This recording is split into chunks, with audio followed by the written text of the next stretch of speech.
یعنی مسیح کے بیش قیمت خون سے۔ اس کا علم تو بنائے عالم کے پیشتر سے تھا، مگر ظہور آخر زمانے میں تمہاری خاطر ہوا۔ پطرس رسول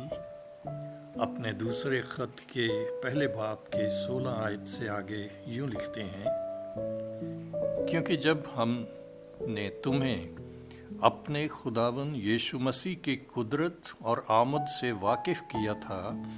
تو دغابازی کی گھڑی ہوئی کہانیوں کی پیروی نہیں کی تھی، بلکہ خود اس کی عظمت کو دیکھا تھا کہ اس نے خدا باپ سے اس وقت عزت اور جلال پایا جب اس افضل جلال میں سے اس سے یہ آواز آئی کہ یہ میرا پیارا بیٹا ہے جس سے میں خوش ہوں۔ اور جب ہم اس کے ساتھ مقدس پہاڑ پر تھے تو آسمان سے یہی آواز آتی سنی، اور ہمارے پاس نبیوں کا وہ کلام ہے جو زیادہ معتبر ٹھہرا، اور تم اچھا کرتے ہو جو یہ سمجھ کر اس پر غور کرتے ہو کہ وہ ایک چراغ ہے جو اندھیری جگہ میں روشنی بخشتا ہے جب تک پاؤں نہ پھٹے اور صبح کا ستارہ تمہارے دلوں میں نہ چمکے۔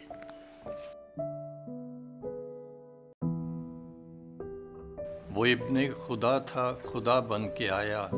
میرے مرض کی ہے دوا بن کے آیا۔ ازل سے جو برہ منعقد ہوا تھا، کفارے کا ضامن مہر بند ہوا تھا، کتاب حیات کا کامل مصنف وہ برہ ازل سے ذبح ہو چکا تھا۔ مولود مقدس مجسم وہ برہ ہے، مریم کے گھر مہمان بن کے آیا، میرے مرض کی ہے دوا بن کے آیا۔ وہ ابن خدا تھا، خدا بن کے آیا۔ زمانوں کی حسرت خدائے نادیدہ، وہ عرفان حق تھا ازل سے پوشیدہ، نبی کی قلم سے وہ تحریر اقدس، تلاوت تھی اکثر وضاحت سے بے کس، وضاحت کا یوں سلسلہ بن کے آیا،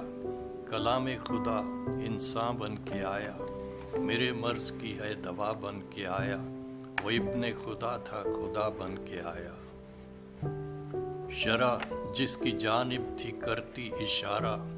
وہ داؤد کی اصل، وہ صبح کا تارہ، ہیں آئین و احکام جس کے لاسانی،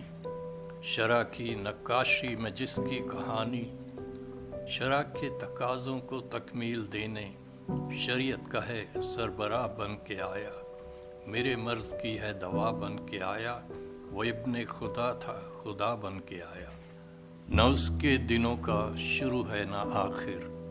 نہ قوم نہ ملت نہ امی نہ والد، نہ کوئی صحیفہ نہ ہے نسب نامہ، ازل سے وہ تھا ہے ابد تک ٹھکانہ، بنا ابراہیم کی دہیکی کا وارث،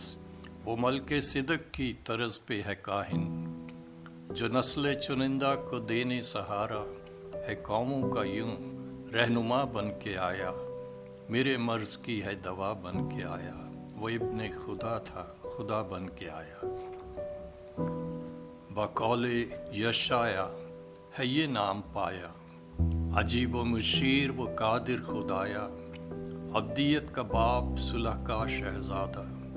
ہے لا انتہا حکمرانی کا وعدہ،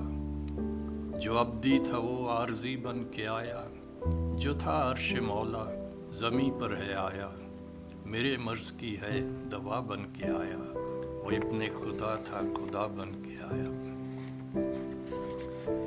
تھی بحر گناہ کے طوفانوں میں بے بس، تھی بحر گناہ کے طوفانوں میں بے بس، وہ چھوٹی سی کشتی وہ موج تلاطم، ہے پتوار ٹوٹی کنارے سے چھوٹی، شکستہ سماجھی نہ راہیں نہ منزل، لرزتے طوفانوں سے باتیں کرے جو، ہواؤں کے رخ کو ہدایت کرے جو، لہروں کو بخشے جو روح روانی،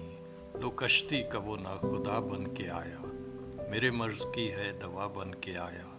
وہ ابن خدا تھا، خدا بن کے آیا۔ چلو آسیو جشن الفت مناؤ، چلو آسیو جشن الفت مناؤ،